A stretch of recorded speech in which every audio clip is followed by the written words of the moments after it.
Hi there. Welcome everyone to the American Writers Museum. Thank you for coming out tonight. We are thrilled and honored that the Chicago Literary Hall of Fame has asked us to host this ceremony tonight for Ana Castillo, an American treasure, a writer of profound and wonderful works, who has done so much and reached so many people with her writing. She is why this museum exists, and we are thrilled to be able to host. For any of you who are here for the first time, we welcome you. I hope you had a chance to walk around. For any of you who have been here before or are enjoying your time here, please tell others to come visit us. But tonight we are here for Ana Castillo and for the wonderful work that she has done, and we are thrilled that we were able to host this event tonight. So with that said, I am going to hand things over to the head of the Chicago Literary Hall of Fame. I'm going to make one more plug before I do. This is a copy of Anna's book. The Seminary Co-op is up front at the museum, so if you don't have a copy of this newest book, please go get one tonight. All right? So thank you all for coming. Welcome, and I'm going to hand things over to Don.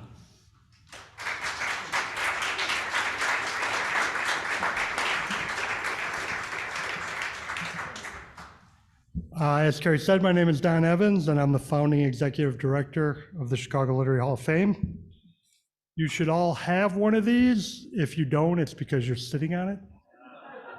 A lot of people worked very hard to put together a program that included all the details about tonight's program so that we can kind of, glide through everything and not have to do the long bios and everything. So follow along, use your program, it's your friend.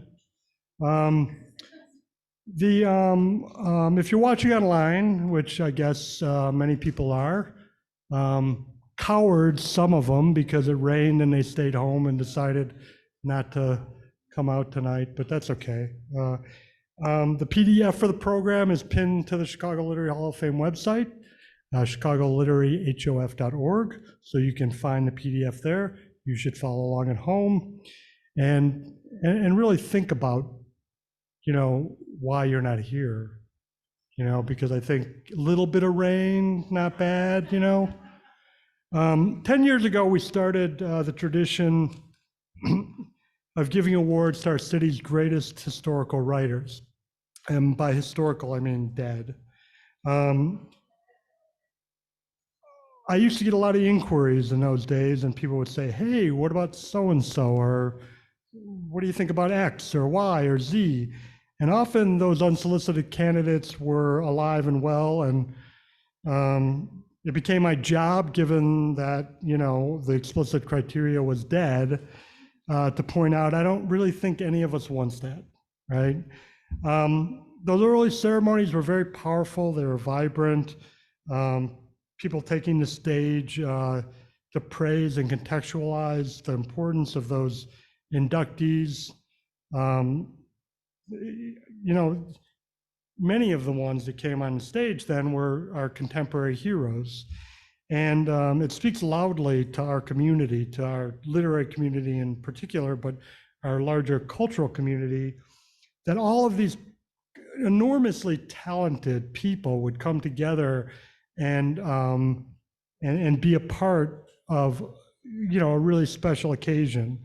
And you couldn't help during those early days to look around and think, well, wouldn't it be great if we did this and we didn't wait until then, And so we decided to name it the Fuller Award. And it was named after one of Chicago's early important novelists, although all of our Black audience always thinks it's named after Hoyt Fuller. And we had one whole ceremony where people were yelling from the audience because we kept making that mistake. But it's given to our greatest living writers, and we use the same stringent criteria to select the Fuller Award candidates as we did to select our inductees, and a body of work that stands out as exemplary and important in ways that will resonate for many generations. A career born or bred or influenced by Chicago, and that has and will make a difference in the lives of many, especially in this city. The selection committee, which again is named in this program, has a tough job because there are so many deserving candidates, but it was almost unanimous. Everybody that was on this selection committee knew that Ana Castillo undisputably was one of those people who is making a mark now, has been for a long time, and many generations hence will also be being read and discussed and making a difference in people's lives. Excuse me. Tonight's MC, Mark Turcotte, is one of those living legends that I referenced earlier that have been a part of many of these ceremonies. As a poet and as a teacher, Mark has created and taught literature that moves and impacts the lives of many readers. He's as elegant as he is unassuming. He's as funny as he is deadly serious. And over the last several decades, he has shown us the power of words as well as deeds. We're lucky to have him leading tonight's procession, Mark Turcotte.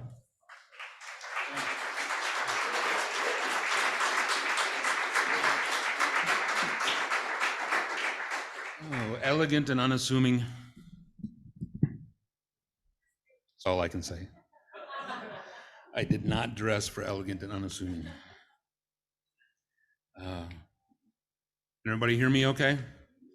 I'm still in my pandemic voice. I hope it's okay. I hope it's okay. I'm really glad to be here. I realized as I was kind of preparing for this, I actually prepared. It's unusual for me because I'm unassuming. I realized that all of my Spanish and Mex and Tex-Mex was completely unusable in this setting. So I asked for the help of my friend Mary Hawley, the wonderful writer and translator and editor, Mary Hawley, to translate a little bit of something for me. This is the most basic, simple stuff. Thanks, Mary. So let me get started. My job is I'm going to come and go. You don't have to do the standing thing every time I come back out, because there's going to be a lot of times. There's once at the end, maybe. But I'm just going to be introducing everybody, make sure everybody gets up to the podium. We have an amazing list of speakers. Everything you need to know about them is in the what do you call that thing? Program. Yeah, brochure, program. Yes. Thank you. My English isn't really very usable either. Okay. So, now I'm really embarrassed. Buenas noches y bienvenidos a todos. Me llamo Mark Turcotte, soy miembro del Pueblo Turtle Mountain Band of Anishinaabe. I am honored to be here to help pay tribute to Ana Castillo, to recognize her lifetime of writing, to throwing doors and windows open to the world and filling the air with all those magical voices. You know, all that stuff that's in her books. More than honored, I'm also a bit befuddled to find myself included among this list of people who are going to speak tonight. When Don invited me to be here, I was sure it was a mistake, but I decided just to play along, hoping no one would figure it out until it was too late, which is my usual MO. And so now it's too late. But I do need to say that I first encountered Ana when I arrived in Chicago in the early 90s. She was already more than a decade into her publishing career, already admired and notorious as a voice to be reckoned with in the Chicago scene, and the Chicago scene was a scene. Excuse me, I'm getting a little misty. Yeah. Over those few years, I heard her read a few times, of course, and I was knocked out, blown away. But I think the first time we ever actually spoke was the fall of '97, when we read at what was then a brand new Barnes & Noble on Clybourne in Southport. We'd been invited to be part of a reading to celebrate the first installation of what they called Poetry in Motion, posters on the CTA. It was Ana and the rest of us, and we knew it should be that way. Well, it was Ana and Lee Young Lee and the rest of us. Now to get technical. I remember her as being quiet, very present, and if you know, like I do, Ojibwe indigenous people know, she was vibrating. In the spring, I think now maybe of 2009, I was teaching in Santa Fe, the Institute of American Indian Arts, and I went to a book festival on top of the hill with all the museums there. I had no idea Ana was one of the featured writers, but as I was crossing an immense plaza, I spotted her sitting on a bench in the shade of a small outbuilding, completely, entirely by herself. Obviously, intentionally by herself. And there I was, though, all by myself, gigantic, in the middle of this giant plaza, staring directly at her. Creepy, right? Wanting to say hello, but wondering how was I ever going to make my casual, inconspicuous wandering way over to her? How would I begin that walk toward her without scaring the heck out of her? But I did it. I committed anyway. And right before I think she was deciding whether or not that she should get up and walk away, her face offered me just a glimpse of the slightest air of recognition, and we talked for a few moments about Chicago. She was quiet and very present and vibrating. Our first speaker tonight, I'm sorry, like I said, my pandemic voice. Our first speaker tonight is essayist, now memoirist, Jane Shu, who's a professor and chair of English at Dominican University, where she teaches classes in racial minority US literatures and writing and in writing creative nonfiction. She's a core organizer for Chicago-based Banyan Asian American Writers Collective. Please welcome Jane Shu.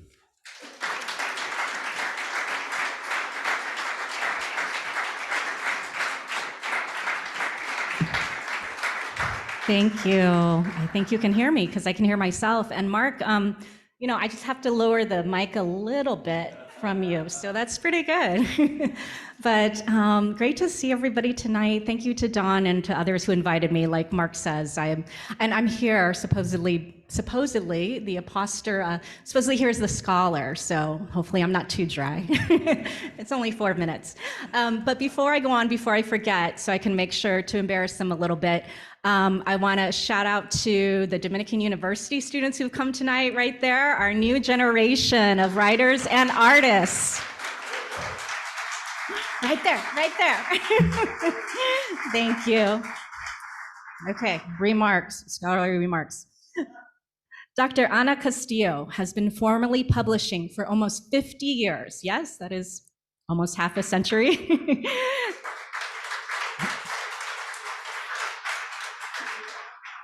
Since her poetry chapbook, Otro Canto, in 1977, to her new book of poetry, My Book of the Dead, published last year. I see the beginning of Ana's work as part of the crucial early wave of Chicana, Latina, and US women of color writing that became prominent in the late 1970s and 80s.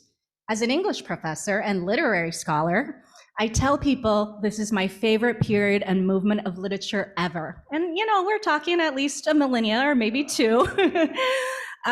This burgeoning US women of color literature that focused on the intersection of race and gender, along with sexuality and other social categories like class and citizenship status.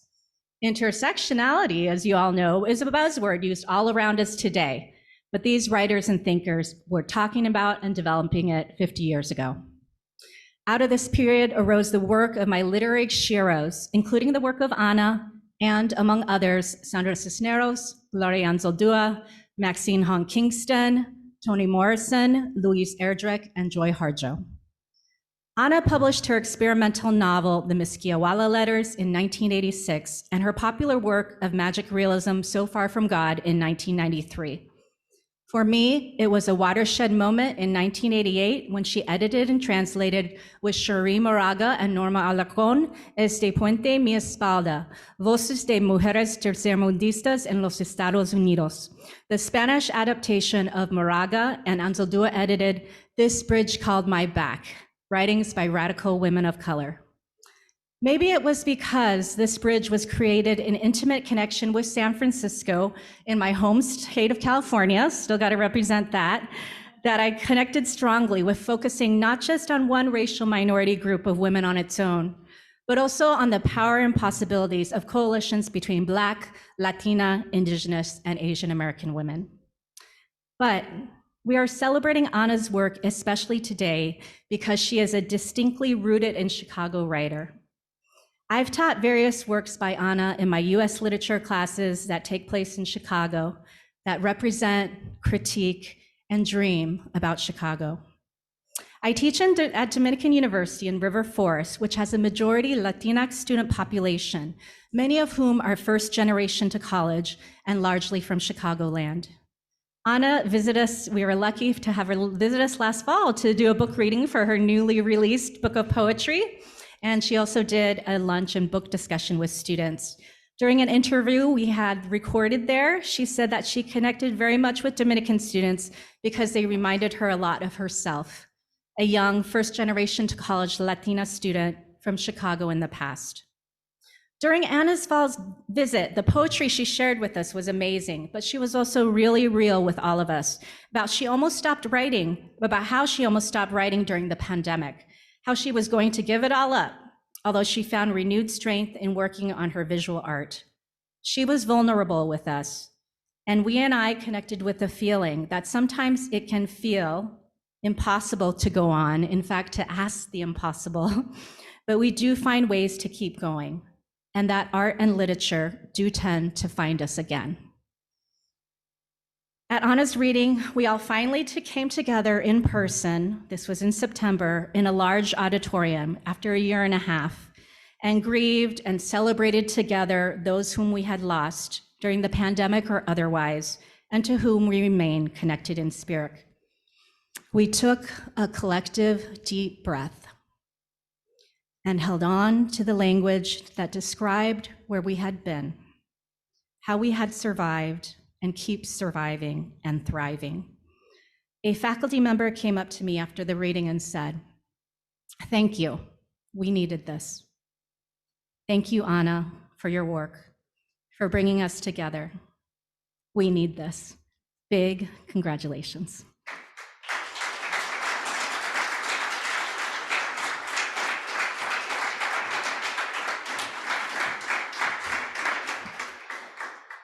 Thanks, Jane. I used to be taller.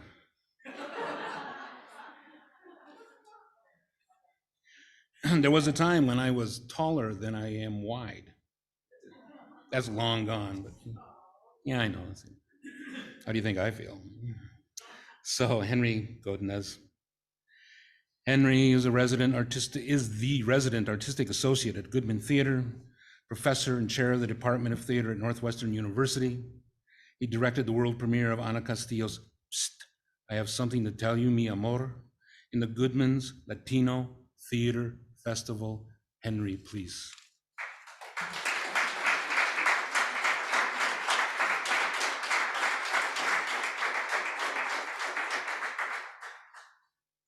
Goodness.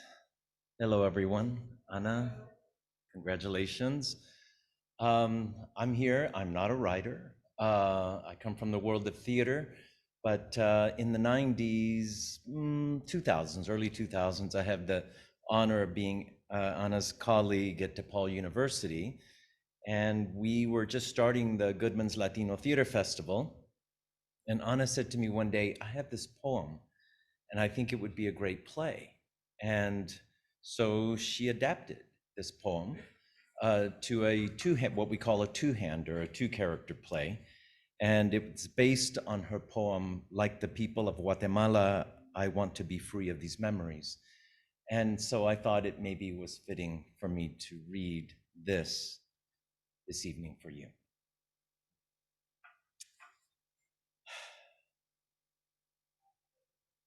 Every morning we rise out of our warm beds in Minnesota, Chicago, Los Angeles, perhaps, wrapped in the security of our flag, secure in the dream that we are and always will be safe. We have simply to rise and work hard if only the world took our example. Once a year, we take our passports and plan vacations to visit friends and relatives south. We do not think that by chance, a case of mistaken identity, let's say a wish for peace expressed too loudly, disdain for a government uttered without discretion, we might end like Sister Diana Ortiz, whose crime was to be an American citizen, a school teacher. Who can say? In a country the size of a pearl, a poor, poor beyond poor country, populated by a dispensable race undergoing civil war. But she did not commit a crime. No government ever accused her of any. The official report is that nothing happened. Warm, so I'm going to take this off. I won't charge you extra. Instead, it is claimed she is insane. A woman given to hysterics, a crazy lesbian who put 111 cigarette marks on her own back. Or a sadistic lover in the convent burned her out of passion. It makes more sense than a nun being abducted from her courtyard without explanation one afternoon when the sun fell on the red shingled roof just so, and the children had gone home, but some had stayed for the bread the madrecitas bake, and others always stay because they have nowhere to go. More sense than being raped by a pack of dogs in uniform like a stray bitch in heat, burned 111 times with cigarette butts, thrown in a pit like a lamb is thrown in a pit for a Sunday picnic. But the lamb, once slaughtered, a merciful cut to the throat, is placed with greater care than was Sister Diana Ortiz, half naked and burned, and yes, by then, crazed. She fell on other bodies, some alive, some beheaded, rats eating the rest. This is what is known as the nightmare from which a person does not, will not, could not awake. And what followed next has no name. Rise at peace with yourself, if you will, tomorrow. Be content with your president, your local officials, the small and big things that they do. Complain during elections about what they do not. But don't think of Sister Diana Ortiz or the soldier who put a small machete in her hand. Yes, it is time to die, thought the nun. Let me die. And she prayed an Our Father, or rather, addressed the same supreme maker that you or I or any American citizen might address at the hour of our death. The soldier's hands around hers that held the small machete that was not used on her own body swung it forward instead, and she slashed another woman also in the pit, saw the woman's blood spurt out like the blood of a pig, felt the woman's blood still warm with heartbeat spray her face, tasted it on her teeth as she heard the woman's screams mix with her own. Who was screaming, shouting the loudest? Sister Diana Ortiz did not know. She did not know. Now, years later, she sits in vigil on government steps, your government and mine, in Washington, D.C., and wants to know precisely who screamed loudest. She wants to know why human beings in Guatemala are slaughtered like pigs on Saturday, why civilians are made sacrificial lambs, and why a gringo saved her at last, like a knight, but who was not a knight. He was the chief of those, she says, burned her, violated her from body to soul, although they did not take her soul. Those soulless themselves who have mutilated women, hungry children, unarmed civilians, la raza indígena, the illiterate, unskilled, bewildered, and besieged for 4 decades, or have given the orders to do so, or provided the means, did not take her soul. Like the people of Guatemala, I want to be free of these memories. I do not want to lose my soul, traded so cheaply here when we rise out of our snug beds and do not question why the gringo was who drove Sister Diana Ortiz to safety, who told her he too cared for the people of Guatemala and wanted to save them from communism at any cost, and who, those who seized her, burned her 111 times, threw her in a pit with rats and cadavers, made her kill, then pulled her back out and laughed as they took turns with her again and again, called the gringo chief, and asked him to join in on the fun. He was an American. Let us shout louder than her memory, louder than the unheard cries of 200,000 disappeared, buried alive in pits, thrown alive from planes, butchered and bayoneted, defenseless and blindfolded, in the name of democracy. It is real, the nightmare, and without end. How can we sleep? How can we sleep?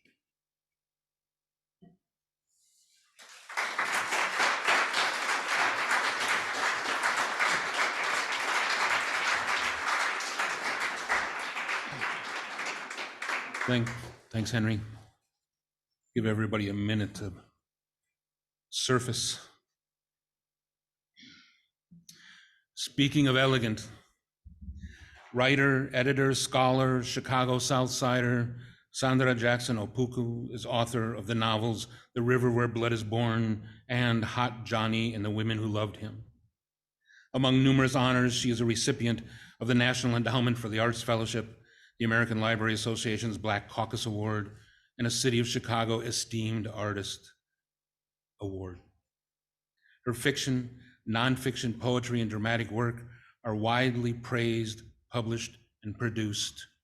Thanks a lot. Sandra, please.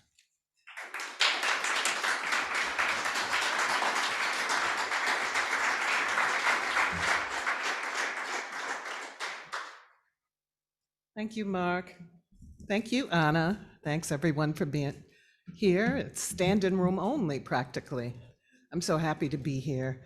I was given 5 minutes, and I always try to be respectful of time, but it's very difficult for me to talk about Ana Castillo in 5 minutes. I'm going to try my best. We are both women writers of color from Chicago, coming of age in the 70s and 80s, and influenced by some of the same kinds of ideas about race, class, gender. So I want to talk about Ana Castillo as the architect of Chicanismo. So Chicanismo is this idea of a Chicana feminism, that it's being studied in universities and books are being written about it, but I want people to carefully consider who the origin of this idea is, because the origin of things are sacred. We know of Ana Castillo's legacy as an award-winning multi-genre literary artist. I would like to center her role as architect of Chicanismo. Chicano, as you all know, refers to people of Mexican descent in North America, as compared to Latino, Latinx, Latinish, which refers more broadly to cultural ties to Latin America in general. Ana Castillo and I were born 2 months apart in the ethnic enclaves of Chicago. We were nurtured politically, socially, culturally by the Black Power movement and the Chicano movement, El Movimiento, for those who embraced and empowered cultural identity and worldview. As the women's movement emerged and women of color developed a feminism that responded to our particular needs and experience, in the Black community, there was Africana womanism. And in the Chicano community, Ana Castillo conceptualizes Chicanismo as an ever-present consciousness of your interdependence, our interdependence, specifically rooted in our culture and history. It is yielding, never resistant to change, one based on wholeness, not dualisms. Men are not our opposites, our opponents, our other. And there is a poem of Ana's that I used to teach in the women's lit class that I taught at Columbia and Chicago State University that I think really kind of articulates the ideas that she's developed in both her scholarly and her creative writings on Chicanismo, and this is These Times. In these times, you and I share amidst the air, you and I breathe, inspiration we take from day to day thriving, opposition we meet. The sacred conch shell calls us, drums beat, prayers sent up, aromatic smoke the pipe, our pledge to the gods. An all-night fire vigil burns where we may consume the small cactus messenger of the Huachal and the Pueblo of New Mexico, red seeds of the Tlaxcalteca, mushrooms of Maria Sabina, tes de mi abuela. From herbs grown in coffee cans on a Chicago back porch, tears of my mother on an assembly line in Lincolnwood, Illinois, aid us in calling upon memory in these times. In other days, when memory was as unshakable as the African continent and long as Quetzalcoatl's tail in the underworld, whipping against demons drawing blood, potent as Coatlicue two serpent face, a necklace of hearts and hands to remind us of much required sacrifices for the sake of the whole. We did what we could to take memory, like a belt chain around the waist to pull off, to beat an enemy. But now in these times of chaos and unprecedented greed, when the disrupted elements are disregarded, earth lashes back like the trickster Tezcatlipoca, without forgiveness if we won't turn around. Start again. Say aloud, this was a mistake. We have done the earth wrong, and we will make our planet a holy place. Again, I can, with my two hands palpitating heart, we can, and we will turn it around if only we choose. In these times, all is not lost, nothing forever gone, though you may rightly think them a disgrace. Surely hope has not abandoned our souls. Even chance may be on our side. There are women and men, after all, young and not so young anymore, tired but tenacious, mothers and fathers, teachers and those who heal and do not know they are healers, and those who are learning for the sole purpose of returning what they know. Also among us are many who flounder and fall. They will be helped up by we who stumble forward. All of these and others must remember we will not be eradicated, degraded, and made irrelevant, not for a decade or even a day. Not for 6,000 years have we been here, but millions. Look at me. I am alive and stand before you, unashamed, despite endless provocations railed against an aging woman. My breasts withered from once giving suckled, and as of late, the hideousness of cancer, hair gone gray, and with a womb like a picked pomegranate left to dry in the sun. So my worth is gone, they say. My value in the workplace also dwindled as to the indispensable role of mother. As grandmother, I'm not an asset in these times, but held against all that is new and fresh.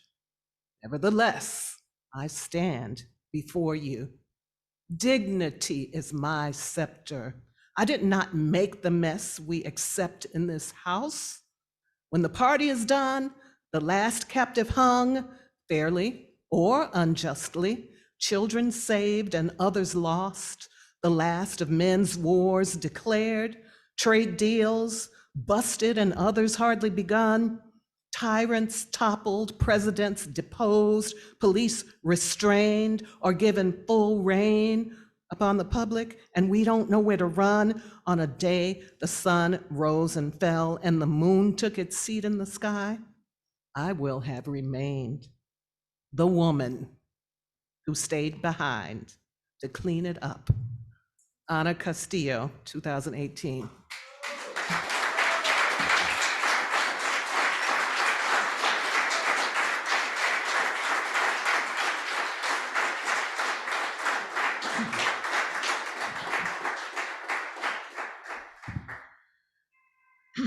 Excuse me. Thanks, Sandra. I'll give you a minute to surface again, a second to surface. Chicago-based multidisciplinary artist, poet, and global and youth advocate Arica Hilton is the director of Hilton Asmus Contemporary, a gallery platform that she leverages to support internationally known artists and humanitarians who seek change for a better world. Recently, and this is kind of fun, it's all fun. Recently, she was invited to be inaugural lead artist in residence for Immersive Van Gogh Chicago. There's an interesting gig. Thanks, Erica, please.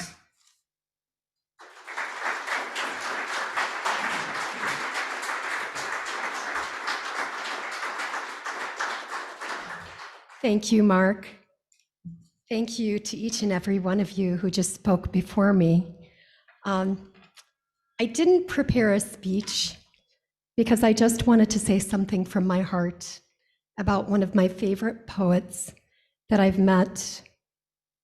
From so many poets that I've met over the years. For many, many years, I was a member and then president of the Poetry Center of Chicago. So I was very, very fortunate to meet some of the greatest poets of our time, of our era. There's so many of them, and their names became a blur to me, but there was always one name that wasn't. And I remember the first time we met, it was a lot of fun being part of that time. It's funny now, here we are together in person.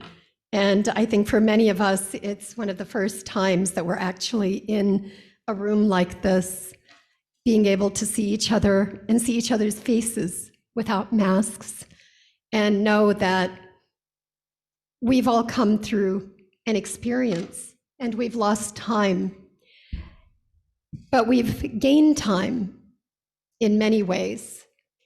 And I remember Ana did her poetry reading, and I was always famous for always buying the broadside. I had to have the broadside of every single poet who graced our organization, the decades old Poetry Center. I don't even remember how old it is now. I don't know if 50 years. And so it's been maybe over 20 years that I had become involved.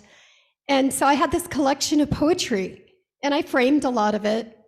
And what do I have hanging in my home? A poem by Ana Castillo that touched me so deeply that I almost memorized it, actually, but I thought I'm not going to mess up, so I'm going to actually take the liberty, with Ana's permission, to read this poem. But I remember when we were having, afterwards, we would always have dinners with the poets. And it was one of the most exciting times because we got to actually talk to them, and we got to meet them and hear them speak to us, and not just on a stage. And I was fortunate enough to sit next to Ana. And I thought to myself, here's a woman who's not only part of history, She's an artist. She's not just a writer, she's an artist in many ways, including visual arts and the written word. But here's a woman who supports other women, who raises them and lifts them. And at that time when I met you, Ana, I felt lifted. And so my favorite poem of yours is I Ask the Impossible, which many of you know. It's a love poem. And you know, what is life without love? And so I'd like to read this poem and say thank you and congratulations. You deserve this award and every award imaginable, because you're not only beautiful physically, she's one of the most gorgeous women. She defines eternal youth. And I'm a little bit choked up because of the poetry that each of you had already read. I was like in tears just a little while ago. And so I hope I can read this well enough for you. I ask the impossible. I ask the impossible. Love me forever. Love me when all desire is gone. Love me with the single-mindedness of a monk, when the world in its entirety and all that you hold sacred advise you against it. Love me still more. When rage fills you and has no name, love me. When each step from your door to our job tires you, love me. And from job to home again, love me, love me. Love me when you're bored, when every woman you see is more beautiful than the last, or more pathetic. Love me as you always have, not as admirer or judge, but with the compassion you save for yourself in your solitude. Love me as you relish your loneliness, the anticipation of your death, mysteries of the flesh, as it tears and mends. Love me as your most treasured childhood memory. And if there is none to recall, imagine one. Place me there with you. Love me withered as you loved me new. Love me as if I were forever. And I will make the impossible a simple act by loving you as I do. Thank you, Ana.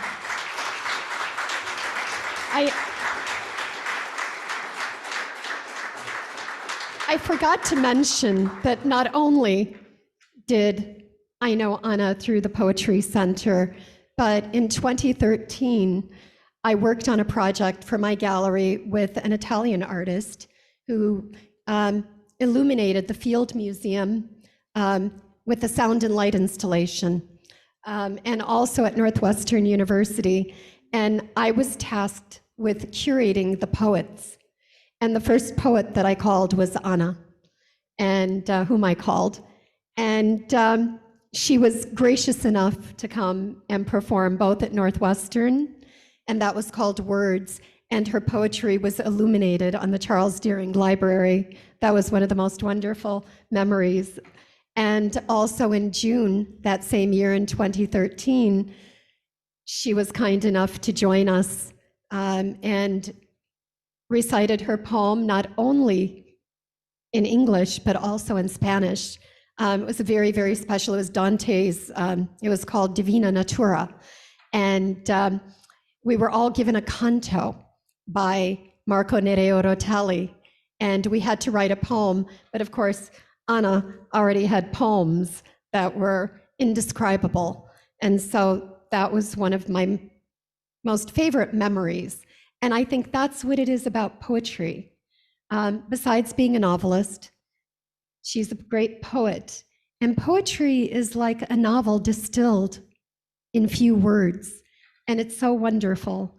And so this poem of yours, I Ask the Impossible, is part of my heart, part of my home, and part of my life. And I'm very grateful to be part of this audience and being able to speak up here. It's a great honor for me, and I'm humbled. So thank you to each and every one of you.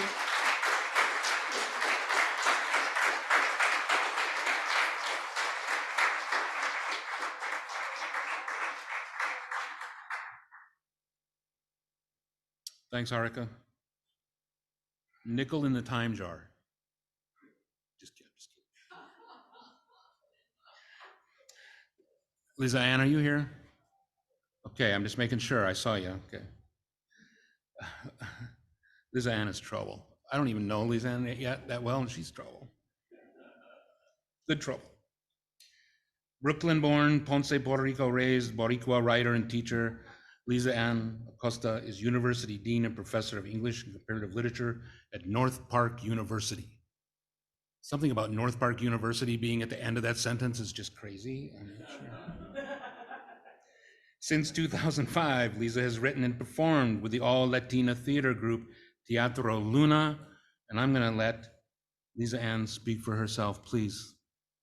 Welcome.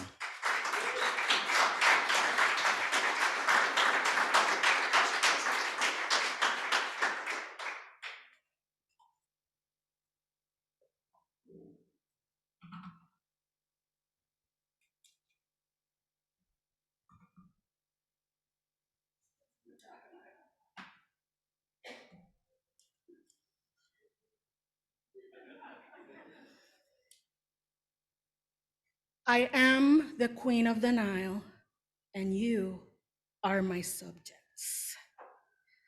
The Queen of the Nile, or how Ana Castillo became my mentor, a segment of a segment of a segmented essay. Part 1.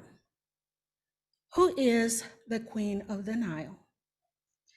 In an episode of The Twilight Zone, a Chicago reporter falls in love with an actress who seems to be ageless. After their first date, an old decrepit lady identifies herself as the young and beautiful actress's daughter and pronounces an ominous warning: do not come back. She's 2,000 years old. Undaunted, but now hooked, the reporter continues to woo the actress, completely ignoring the old hag in search of the true story. He finds it. He finds her, the Queen of the Nile, the last Cleopatra, who keeps her life and her youth by sucking the life of an unsuspecting suitor, leaving only dust. Part 2. I was not a shy kid.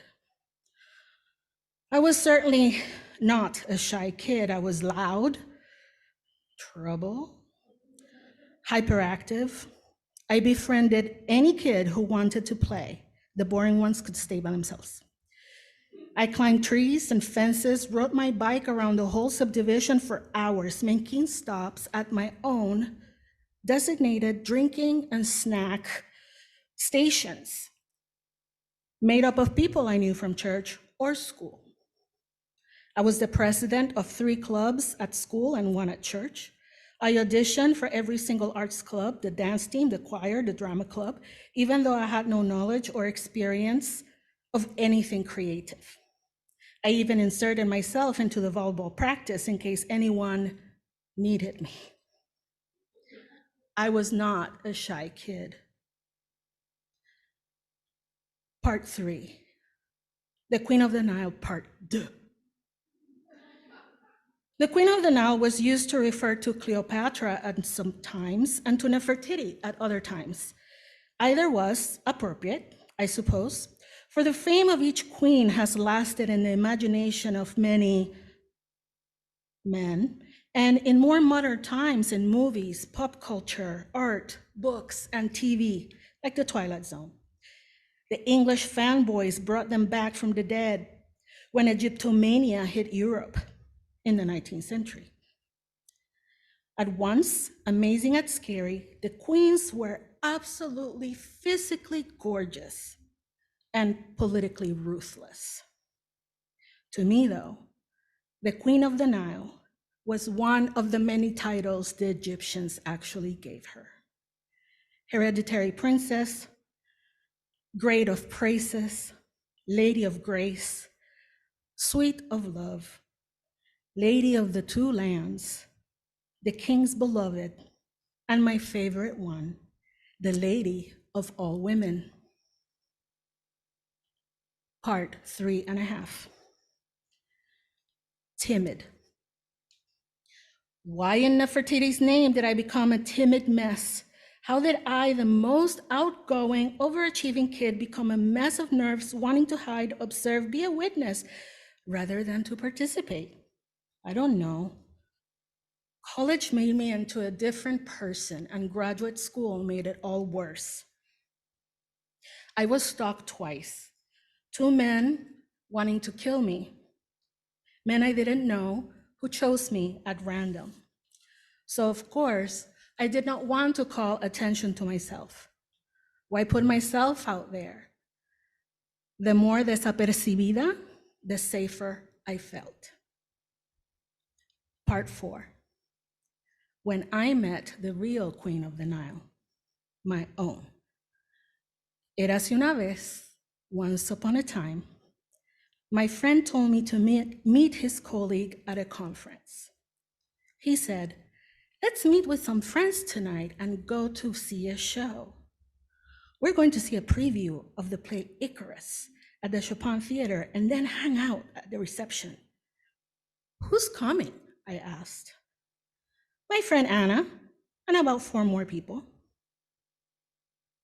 What Ana? Ana Castillo. What? The Ana Castillo? The one whose books are on my bookshelf? Yeah, she's my friend. Well, damn. Okay, I'm gonna go.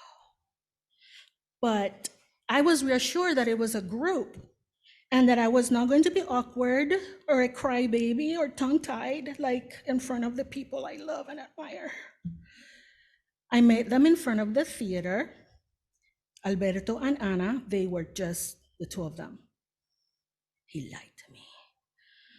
And my mind went haywire. Where are the others? They're not coming. Why are they not here? Should I ask? My worst nightmare. I'm a third wheel. I have nothing to say. I'm going to cry. I will be ridiculous. I'm going to seem stupid. I'm not stupid. I'm a professor, for God's sakes. You're smart. You love her work. It's okay. It's a play. It will be dark. We will be quiet. And then I can just run away before the reception. I am sure we exchanged pleasantries, and I have no memory of any small talk. She wanted a snack, but the concession stand was closed. It was a Crunch bar inside, though, and Ana asked me to steal it. I looked at her seriously. Do I commit a crime because I love her? I looked at her, I'm sure, with crazy eyes, and she laughed and said she was kidding. Mm-hmm. I think she was trying to break the ice, though. I think she wanted to make me feel more comfortable. But I was relieved and said nothing else. At the end of the play, I was making a plan of escape. My tummy was full of dread, thinking, how do I seem gracious? Ed, the director, came to talk to us and stopped my plan.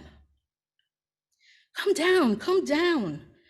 Nah, I am going to go home. And Ana said, why? And she hooked her arm through mine. I was trapped. I said, I am shy, I responded. And this is what Ana said as we descended the stairs. I am shy too. Lisa Ana, you wouldn't believe it, I know, but I too struggle with that. She swept her, but you know what? This is what I do. She stood taller at the entrance of the reception room, and she took in the whole scene. She lifted her arm and swept over the people there and said, Lisa Ana, I say to myself, I am the queen of the Nile and you are my subjects. Now watch me. She proceeded to introduce herself and me to a bunch of strangers and left me on my own once 3 introductions had been made. The queen, indeed.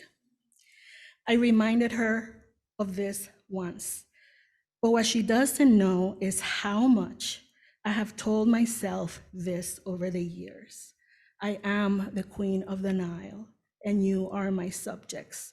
Every time I walk into a room full of strangers in challenging situations, and it doesn't seem like it, but it really changed my life. No longer silent, no longer hiding, no longer a spectator of my own life. Unlike the Twilight Zone's Queen of the Nile, she didn't suck the life out of me to sustain her own, but rather she pushed me off the nest of my insecurities to reclaim my own soul. Thank you, Ana.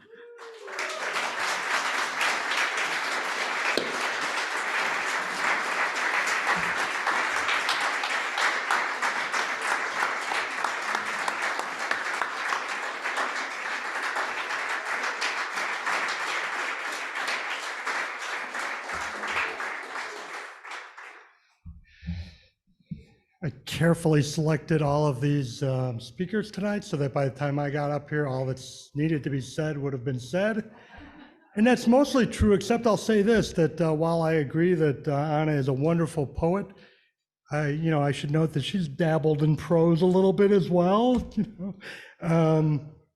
Obviously accomplished in so many other ways. Ana was now officially the 12th Chicago writer honored with the Fuller Award. And it has now, at this point, become a very venerable tradition. I think a lot of you I'm looking at now have been here for, if not all of them, for a lot of them. And each and every one of them is a writer that does Chicago proud and represents and embodies everything that not necessarily we stand for, because we're not always at our best, but everything we strive for. And now, Ana Castillo.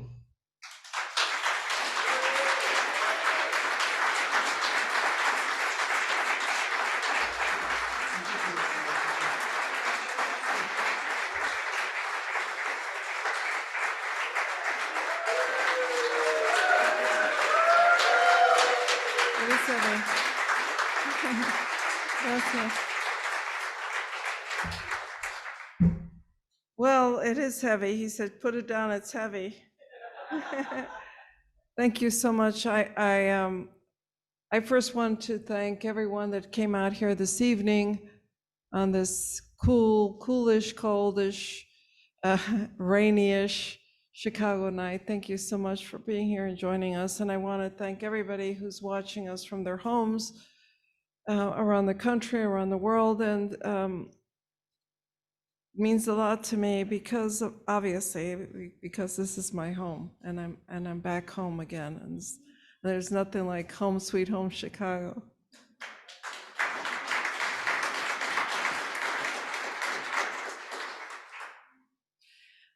He's Don. Number one thanks goes to Don Evans. When you get that call, it's kind of like a mixed message, because like he calls you, it's like, yes. And then he says, well, okay, so we decided we're starting to give this award to living writers, and then we decided we're going to give them twice a year because they're going a lot faster than we expect. So it's like a mixed message, like, oh, okay, I hope I make it. Thanks so much to everybody, but I'm greatly honored to everyone that participated in the program. I'm thankful to the American Writers Museum that we have here in Chicago, my hometown. I don't know where else we may have it in this country, but we have it here. I want to send my love and my thanks to my family who's here, my cousin and niece who came from Milwaukee, my beloved son, Marcel, my grandchild who's here, Mariana, Lupe, dear friends, and of course, my partner in survival, Ediberto Rodriguez from the Bronx, who's here this evening, who joined me, who insisted on coming with me. You know, we always say partner in crime, but I think it's become more like partner in survival these days. My father was born in this city. My great-grandmother came here during the Mexican Revolution. My son was born here. My granddaughter is born here. I think it's pretty safe to say we're Chicagoans. And so this means more to me than anything in the world. And I can't express in words how much it means to me. Thank you.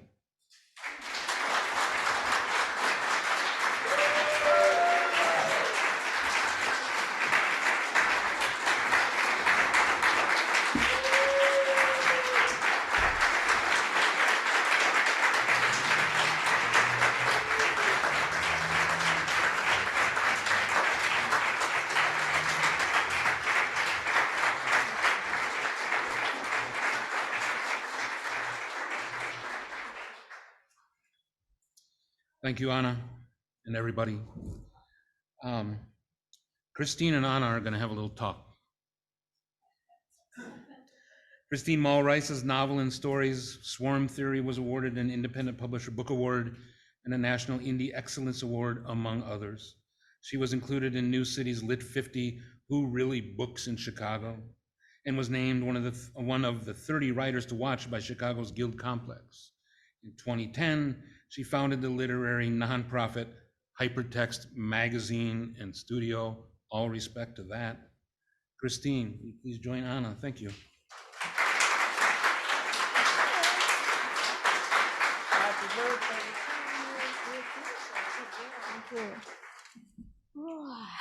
All right. I feel so honored to be here and see all of you, but especially to see Ana. And oh, come on, with. Gotta say. I mean, I know I'm superficial, but it's just it's beautiful, all of it. All right. Well, so much work goes into putting together an event like this, and I just wanted to thank the members of the Chicago Literary Hall of Fame and impresario extraordinaire Don Evans, and also the American Writers Museum. We're really lucky to have both of these institutions call Chicago home. On behalf of Hypertext Magazine and Studio, I'm delighted to congratulate Dr. Ana Castillo on her breathtaking body of work, her activism, her perseverance, her wide-ranging talent, and just the words that are just floating, her words and your words that are floating around here tonight, they're just so good for the soul and so beautiful.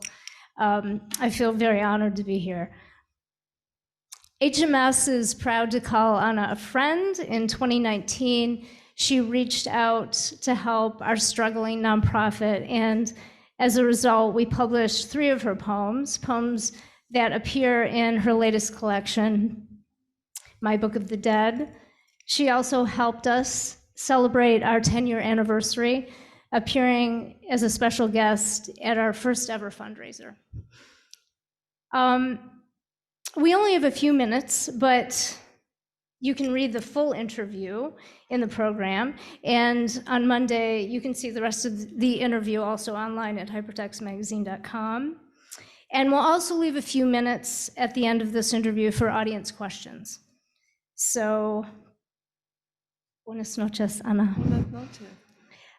I'm going to ask you the question I posed the first time we met in 2019, before the world changed.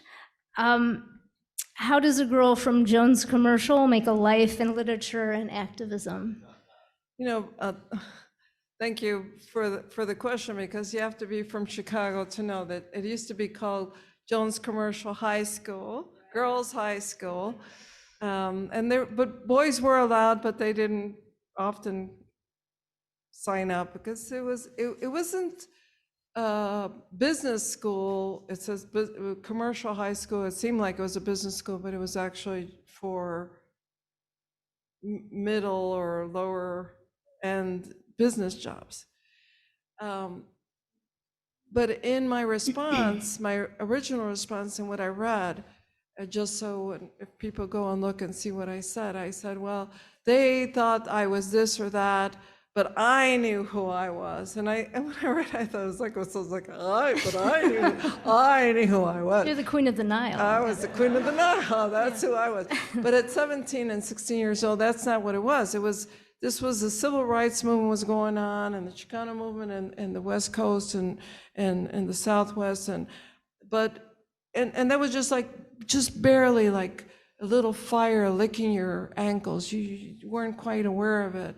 But when I say I knew who I was, it's because everyone here, and I think everyone listening, understands that we have preconceived ideas of people that we see. We all do. However you want to think about it, and if it's like a prejudice, or if it's where it's a stereotype, or what it is. And when in the early 70s, when I was looked upon, well, as a brown, I was female, probably Mexican, girl. Take a bus, don't have much money, your family probably doesn't have. So there's all these kinds of assumptions. And by the way, we still have those assumptions. And by the way, I'm still looked at that way. I've still been looked at that way. Watch your purse when I'm gonna sit next to you at the airport. You know, oh, do you speak English? So when I said, I knew who I was in my heart. And in my heart was a person who was curious about the world, who was reading, who was energetic, and who was determined to go out and be part of it. And so when I said, well, they're looking at a girl who's going to be a file clerk, because I couldn't be a private secretary because I was a brown person, a brown woman. So I didn't want to be any of those things anyway, but my parents, God bless them, didn't want me in a factory, so they put me in Jones Commercial. So just to correct that answer, I thought it wasn't like I knew who I was, but I knew who I was in my heart and in my mind. And in my mind and my heart was, you know, I am curious about the world. I want to be part of this world. How do I get there? How do I get there as a person that doesn't have connections, that doesn't have any means, who's a female, who's looked at this way, and you have no context, nothing. So let me get there. How?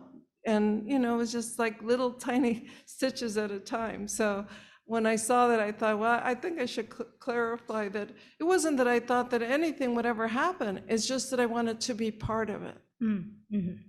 Well, yeah, those little stitches at a time. But that one little stitch was that you started that magazine, that your own newspaper, basically, right? And so, I mean, can you just talk a little bit about that? You started your own newspaper at Jones Commercial. Yeah, well, I was at with a Xerox. Yeah, so at this time in the early 70s, we go from mimeograph to the great Xerox machine.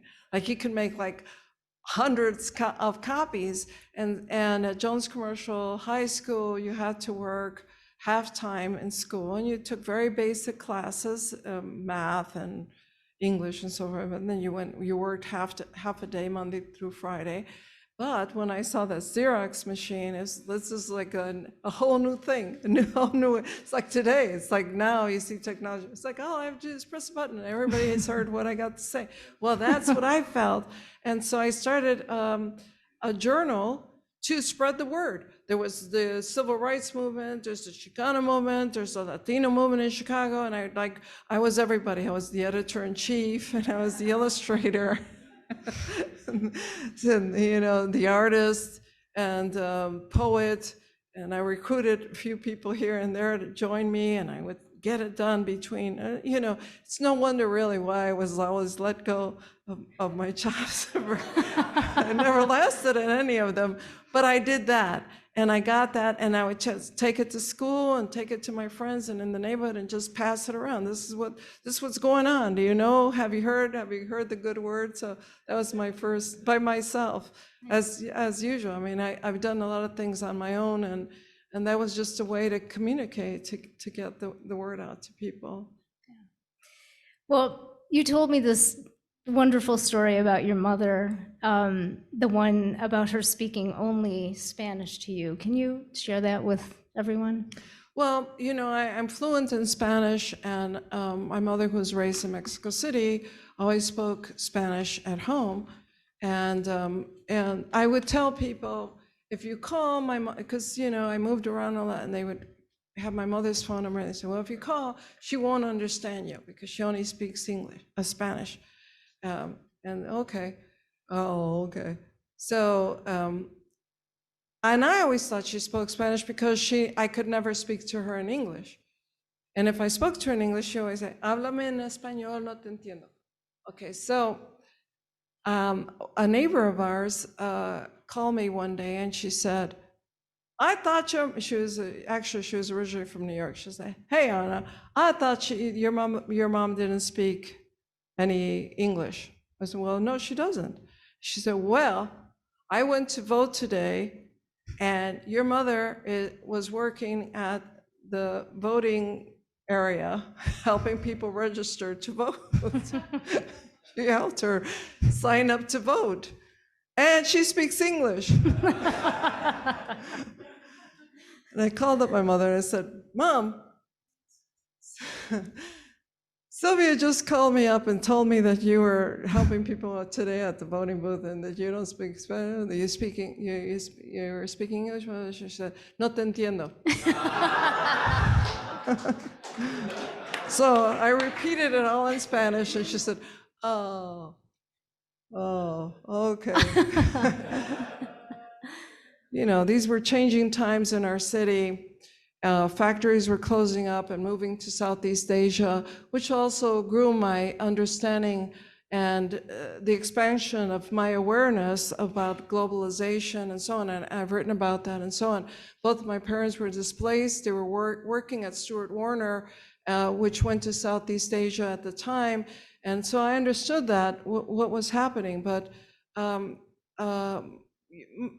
eventually what I understood from my mom was she was embarrassed and felt shy, and she worried that her children would criticize her and so on about speaking English. But, for a long time, for a very long time, this was their only way to make it, to survive in the city. And I'm very grateful to my mother for having carried on for so long and making me feel that there was no English spoken in my home, because it made me a fluent Spanish writer. She's the one who taught me how to read and write in Spanish, to be able to write to my grandmother in Mexico and so on. So, and this is also, again, before the civil rights movement, where we are punished for speaking Spanish in public places. And so there was no bilingual education. That was part of my generation to find that, to have that. So I know that this is a controversial idea to implant, and with all due respect, in the world where this is happening, we're not that far away from a very from a place in this country that completely displaces people from this country. And so that was the reason why my mother behaved the way that she did. She was speaking obviously English outside the home, But inside our home, very privately, she kept her Spanish language. Yeah, it's a funny story, but such a poignant and meaningful story. So thank you for sharing that. And then when you were about 40 and an established writer, your mother gave you her mother's diary. How did that impact you? What did that mean to you? Well, that's really brief, because my mother's mother died when she was 9 years old, but nobody ever could figure out what is with me. It's like, why am I drawing? Why am I writing? Why am I painting? Why does she write? I don't know, she must have gotten it from you. Maybe she got it from you. Maybe she got it from this person. And my mother was convinced that it came from her mother, whom she never knew. And she was able to preserve in newsprint, and I still have it in my bookshelves, my grandmother's journal, who died, in the 30s of probably tuberculosis. She was a product of our wonderful repatriation program in this country that sent Mexicans and American citizens like my mother back to Mexico. And so she had a diary that she kept things in, and stories and things that she loved to read. And so that's where it was attributed that I inherited from her. Just find these pieces. Don, I forgot to bring my phone up here to time this, so tell me when we have to stop, okay? Oh yes. So when we it was in the interview, I write a little bit about how I was introduced to Ana's work, and I had this sort of soul-crushing job in the Loop in many years ago, and I got on the train. It was early morning, very early. I used to have to get in very early to work, probably about 6:30, and the sun was just coming up. And I walked onto the train, and there were these books just scattered all over the train. There was no one else on the train, and just these books just sort of like ripped and kicked and just all over. And one of them was Sandra Cisneros' House on Mango Street. The other was 100 Years of Solitude by Gabriel Garcia Marquez, and there were a few others, but another one was the Mishwahala Letters by Ana Castillo. And so that was my sort of introduction to Ana's work. And now, look, so many years later, she was so gracious to offer her work to our very small nonprofit, and that meant a lot to us. So I guess, if you could think of any questions to ask Ana, what would you want to ask? I mean, is there anything? I mean, I'll write them down. So, but how are we doing for time? Well, I thought you did an excellent job filibustering. I'll help you out a little bit. We're running a little bit over, which happens a lot. We have wine and beer and water in the lobby. We want people to hang out, and we don't want to keep the museum open all night. So maybe just a few brief questions from the audience after Ana gets back. I'm going to do my part now so that I'll get it out of the way. There's lots of people to thank, and again, the program is the way to go. Everybody's in here. People like Barry Young, who right now should be going to get the wine and the beer and bring it downstairs. Of course, the speakers, for yourself, you were here, how great they are. The partners who, the Chicago Literary Hall of Fame is a tiny, hey Barry, did you get that when I was speaking earlier? Did you? Go get the wine. the part of your, so we're a small organization, and when I say small, read, poor. So it's hard to do big things with little money.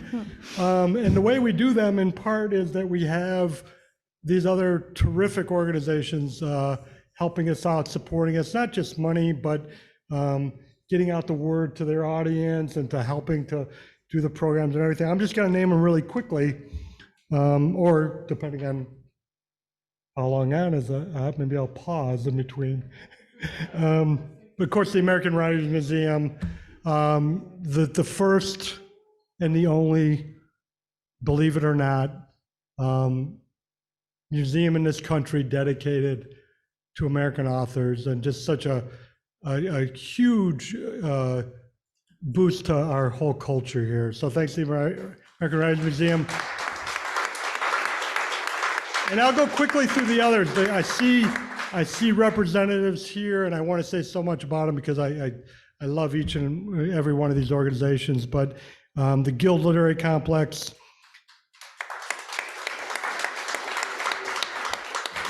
Dominican University, DePaul University, and the University of Chicago. Hypertext Magazine. And the Hilton Asmus Gallery, and I'm looking at Hilton, and Asmus is gone. Maybe he went to the bathroom after Anna, I don't know. But the Hilton Asmus Gallery.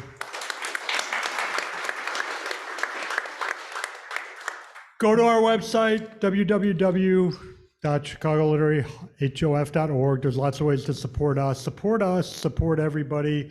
Buy Anna's book. And now finish up with a couple questions, and then stick around and drink. So you can buy this book. I believe Seminary Bookstore is here, another wonderful business in Chicago. But what, I guess we'll open it up to questions. Oh, Mike, yes.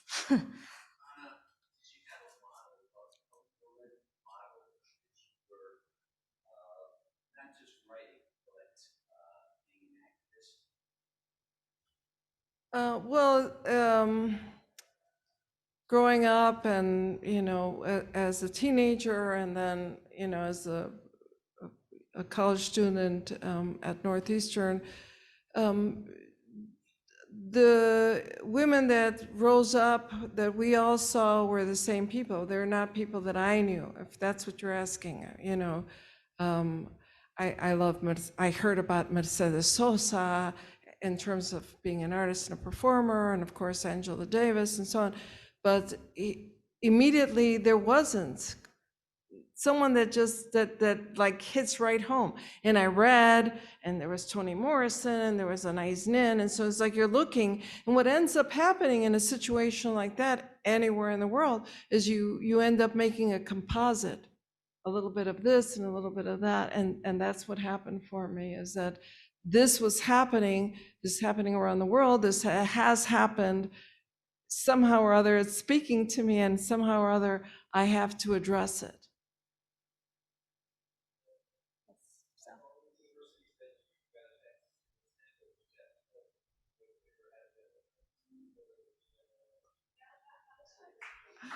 Oh, no. No, Well, I ended up having a wonderful experience with the University of Bremen in Germany.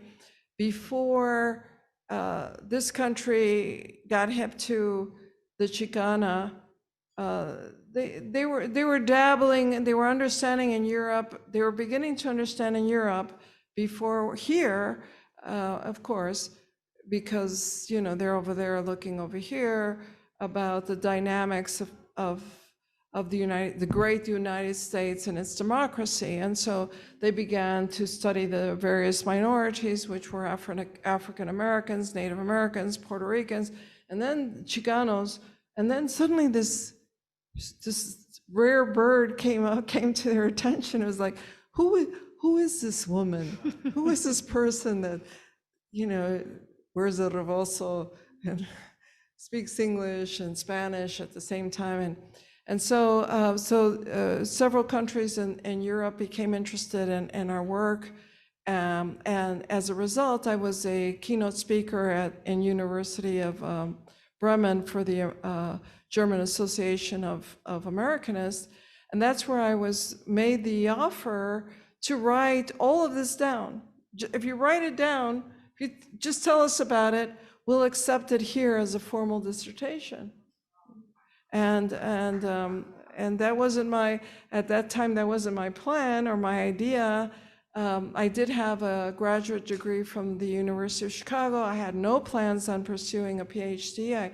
I thought of myself as a poet and a writer, but I took the challenge and I wrote Massacre of the Dreamers. It was accepted as a formal dissertation at the University of Bremen. I received the PhD in American Studies.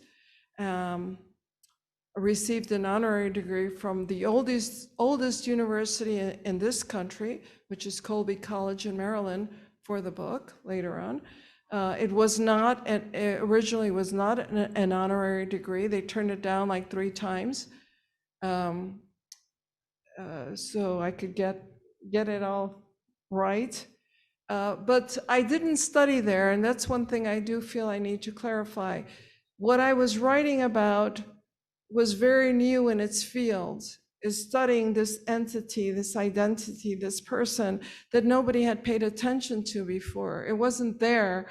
There was nobody to mentor me to say, well, okay, my peers were women Chicanas who were already getting PhDs in various other things and studying Miskawah letters, and my father was a Toltec. So I had to go out prior to Google to go out and validate and confirm the things that I knew were a fact about my reality and my existence, to be able to write that book, Massacre of the Dreamers. And I'm very critical, and I find flaws in it today. I've done a 20th anniversary edition of it, but at that time, and I was not given money by the University of Bremen in Germany. At that time, I went where I went to libraries, searched, went to bookstores on my own, searching to make those connections that I knew in my heart and in my mind existed. I had to figure out my history. When they say you're searching for your identity, that might be what they mean, you're searching for identity, because our identity has either not been acknowledged or has been dismissed or has been, in fact, denied. And so that was my chore in doing that book, Massacre of the Dreamers. This is the hardest book I've ever written. Not to mention the fact that I'm not an essayist. I didn't know how to do the transitional phrase connection. So I had to learn how to write it, to say it. But that's what happened with Massacre of the Dreamers. That was a great question. Christine, we have one online question. Do you mind if I ask the online question? Sure, we have time for one more question. Thank you. Our wonderful online audience. Can Anna tell us a bit about her visual art and the way you were treated as a visual artist during your youth in Chicago and today? Well, I'm drawing today, and there's some drawings in this book, and I've been doing these line drawings. And in my early days, they would have been with India ink and a fountain pen, and now I use a Sharpie. They really are meditation. They're like a dervish, whirling dervish type of meditation for me that has kept me grounded during the last 10 years, let's just say 5-6 years, but primarily the past administration. That's what I was doing instead of writing, was just drawing. When I had aspirations as a young woman to be an artist, I tried the Art Institute of Chicago, and I did get my degree at Northeastern. And, not to belabor the point, it was a man's world, it was a white man's world. It was definitely not not just a brown woman's world or a Latina woman's world, but also a working class or disenfranchised person, all those things that you want to say. They put you on the side, and the professor artist who's got his art at a gallery will go around and he'll talk to the pretty white girl with a fur coat on, or he talks to the guys and they all sit around.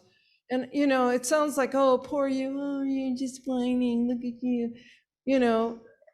And I had a vision of what, at that time, also what I wanted to write, to draw, what I wanted to express, which is people that look like me, that people that have experiences like I do, that kind of thing. And so it was really entirely a whole different world and experience. But in the prior administration, after 40-something years of writing, I did feel as though I had come to so far to reach this, only this. And I decided to not write anymore. And I was drawing, just drawing every day, every night. That's all I did was draw and write, do these line drawings that I had learned so many years ago. And that's what I'm doing. I think it's safe to say that, you know, some of the work now is out in this book and it's been on covers of other books. And I believe there's a book with my drawings and a story in the works now and so on, which brought back that wonderful early desire. That's really what I saw myself as a visual artist, and I just wrote, and like I've said before, I kept writing and the writing got out of hand, so I just keep writing. You know, it's really important to me, and I would just love to end this evening on and letting everyone know that's listening, and the audience in the world and the audience here, to know that each and every voice is very important. Don't ever think that your voice or your vote or your letter to your local official or your $10 or your $100 to a cause that's important to you, or you're getting out to march and speak, is not important. We are all important, and however we do it, whenever we do it, however we decide to do it, however we choose on a given day. When I was 17 years old at Jones Commercial, the only day that I missed as a senior was to go downtown and to protest, and I got hoarse screaming, Chicano power. And I didn't even know what a Chicano was. I was here in Chicago. I was like, oh, Chicano power. So, and here we are today. And whatever we've done, however you do it, how little it feels like, even if on a given day, all you feel that you have inside of you is to get out of bed, that's a way to not defeat what has been set and planned for all of us here. And I'm confident everyone that reads my work, everyone that made an effort to come out this evening, everyone that does the work that they do, I know we are in the same world. And for all of us, whatever it is that you have to do, don't make excuses, don't talk about it, don't be on Facebook talking about it. Just know that that is one more way that you have defeated the plan to bring you down. Thank